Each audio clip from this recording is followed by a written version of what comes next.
एनवीसर का कोटा फैकल्टीज अब आपके शहर रांची में जेईई एडवांस्ड एंड नीट की तैयारी का एक ऐसा संस्थान जो यहाँ के बच्चों को देता है बेस्ट सिलेक्शन रेशियो यानी हाईएस्ट सिलेक्शन की गारंटी। मोशन है तो भरोसा है। माननीय सदस्य सत्येंद्र नाथ तिवारी जी।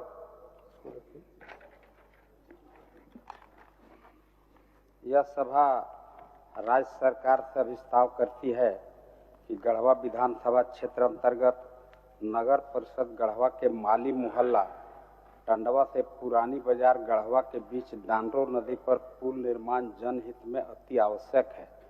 उक्त दोनों स्थानों के बीच पुल निर्माण से हजारों हजार लोग लाभान्वित होंगे। अतः सरकार उपरोक्त वर्णित स्थानों के बीच डांडो नदी पर अविलंब पुल का निर्माण करावे। बात है अध्यक्ष महोदय कि ऑफ स्ट्रीम में 150 मीटर दूरी पर एक पुल है, सैकड़ों वर्ष पहले बना हुआ है, काफी कंजस्टेड है। वो पुल 4-4 घंटा पुल जाम हो जाता है और इस पुल के महत्व जिसकी मैंने अभिस्ताव यहाँ पर लाया है उसको ऐसे समझिए, प्रत्येक वर्ष 10 लाख रुपया चंदा करके ग्रामीण लोग 200 रुपया चंदा करके प्रत्येक वर्ष वहाँ पर टीपा पुल बनाते हैं, ह्यूम पाइप देते हैं, मिट्टी का बॉन्ड बनाते हैं। वह पुल भी फेयर वेदर पुल होता है। जब मौसम खुला होता है, बरसात खत्म हो जाता है तो 10 लाख रुपया 50,000 लोग उस पुल से सीधा प्रभावित हैं। वो लोग चंदा करके पुल बनाते हैं अध्यक्ष महोदय। वो 150 ऑफ स्ट्रीम देखने से नहीं होगा। एक्चुअली बहुत बड़ी सघन घनी आबादी है। उधर सब्जी बेचने वाले माथा पर टोकरी लेके बाजार जाते हैं, दूध बेचने वाले साइकिल में दूध लेकर के जाते हैं, ठेला खोंचा वाले जाते हैं, मजदूर उस पर जाते हैं जहां मजदूर का बाजार लगता है, जहां से जिनको जितना मजदूर जरूरत है लेके जाता है। और सबसे बड़ी बात महोदय, इस पुल का शिलान्यास भी 2014 में तत्कालीन दिनों मंत्री थे सुरेश पासवान जी, यूपीए में ही थे। 14 में इन्होंने बड़ी धूमधाम से जाके उसका शिलान्यास किया था अध्यक्ष महोदय। इस पुल के महत्व को आप ऐसे समझिए। और मंत्री महोदया से मेरा यही निवेदन है, आप इसका फिजिबिलिटी मंगाइए। एज ऑन डेट भी हम कह रहे हैं, टंडवा साइड के 50,000 आदमी उनके चंदा से निर्मित पुल को क्रॉस होकर के जाते हैं, किंतु जैसे ही बरसात आएगा, बाढ़ आएगा नदी में, वह पुल बह जाता है।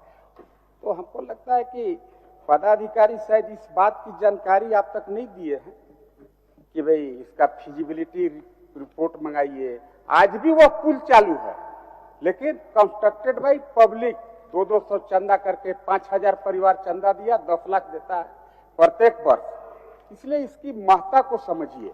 अभी भी आप देखिएगा एनएच में रोड बना हुआ है, ट्रैफिक डेंसिटी आपका बढ़ गया, आज वाइडनिंग हो रहा है कि नहीं। ये कह देना कि 150 मीटर अप स्ट्रीम में पुल है, हमें लगता है ये खास करके दलित, पिछड़े, हरिजन, आदिवासी, जिसका ये सरकार अपने को हिमायती कहता है, 100% वही समाज के 50,000 लोग रहते हैं।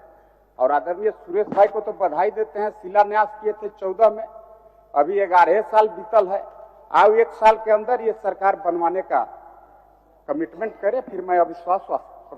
सिर्फ विषय इतना ही है, मंत्री महोदया को इनका एग्जीक्यूटिव इंजीनियर ये बताया कि नहीं कि आज गांव के लोग चंदा करके पुल बना करके पार होते हैं, ये जानकारी आया कि नहीं पता नहीं। हम क्या बोले अध्यक्ष महोदय, जैसे ही बरसात खत्म होता है 10 लाख रुपया का मिट्टी का बॉन्ड बना के हिम पाइप दे करके, और गांव के लोग आना जाना 20 साल से कर रहे हैं।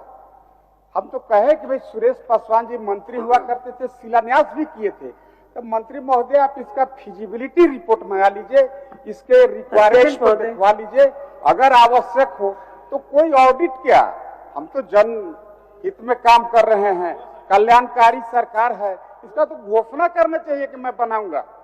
और इन उम्मीद के साथ मंत्री महोदया का जो आश्वासन है, करुण आश्वासन है, करुण पैथेटिक आश्वासन है, आश्वासन नहीं है, नहीं, करुण आश्वासन है, यानी पैथेटिक आश्वासन है।